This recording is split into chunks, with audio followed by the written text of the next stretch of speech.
আল্লাহ ছাড় দেয়, ছেড়ে দেয় না। এটা আমাদের সকলেরই স্মরণ রাখা উচিত। উপরওয়ালা একজন আমাদের ছাড় দিচ্ছে কিন্তু ছেড়ে দিবে না। ধরেন ঘুড়ি নাটাই থেকে যখন সুতা ছাড়া হয়, ঘুড়ি মনের আনন্দে উপর দিকে উঠতেই থাকে, উঠতেই থাকে, মনের আনন্দে বাতাসে উঠতেই থাকে। ঘুড়িটার নাটাই যখন সুতা গোছানো শুরু করে, তখন আপন গতিতে আবার চলে আসে নাটাইয়ের কাছে। তেমনি আল্লাহ আমাদেরকে ছেড়ে রাখছেন, দুনিয়াতে ছেড়ে দিয়েছেন।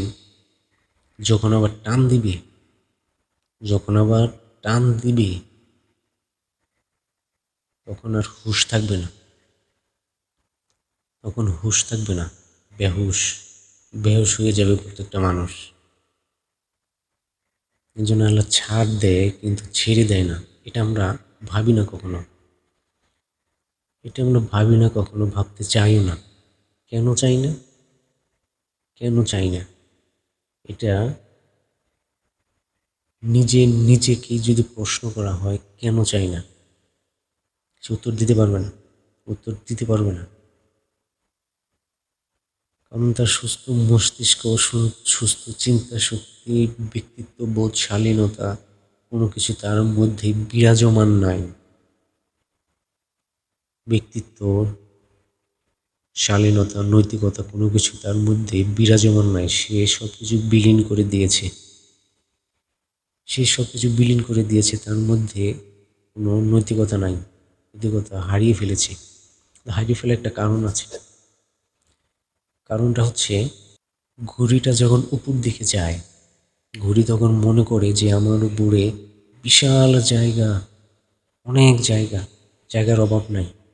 আমি যখন যেভাবে মন চাবো সেভাবে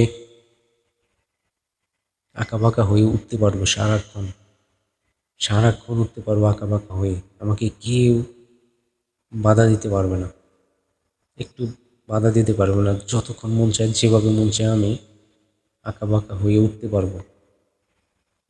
কিন্তু একবার যে নাটাই ধরে যখন টানবে, নাটাইটা যখন ঘুরানো শুরু করবে ঘুড়িটাকে কাছে নিয়ে আসার জন্য, তখন মজাটা হবে। তখন যেন প্রত্যেকটা মানুষের না চিন্তা করা উচিত যে আমি পেয়েছি অনেক কিছু, খোলা ময়দান, সব কিছু আমার মনে করতেছি, সব কিছু আমার মনে করতেছি, আমার সব কিছু মনে করে আমি কিছু মনে করতেছি না, কাউকে কাউকে গুরুত্ব দিচ্ছি না, কাউকে মানুষ মনে করতেছি না। আমার শালীনতা, নৈতিকতা সব কিছু বিলীন করে দিয়েছি। অনেক কিছুর লোভে আমার শালীনতা, নৈতিকতা সব কিছু বিলীন করে দিয়েছি। কিন্তু যখন নাটাই গোছানো শুরু করবে, ঘুড়িটা তখন হাতে চলে আসবে, তখন মজাটা হবে এরকম যে আপনি রাতে ঘুমিয়েছেন, শান্তি করে বালিশের উপর মাথা রেখে ঘুমিয়েছেন, সকালে ঘুম থেকে উঠে দেখা যাবে যে খারাপ কিছু অপেক্ষা করতেছে দরজার সামনে। এটাই বাস্তবতা। ধন্যবাদ সবাইকে।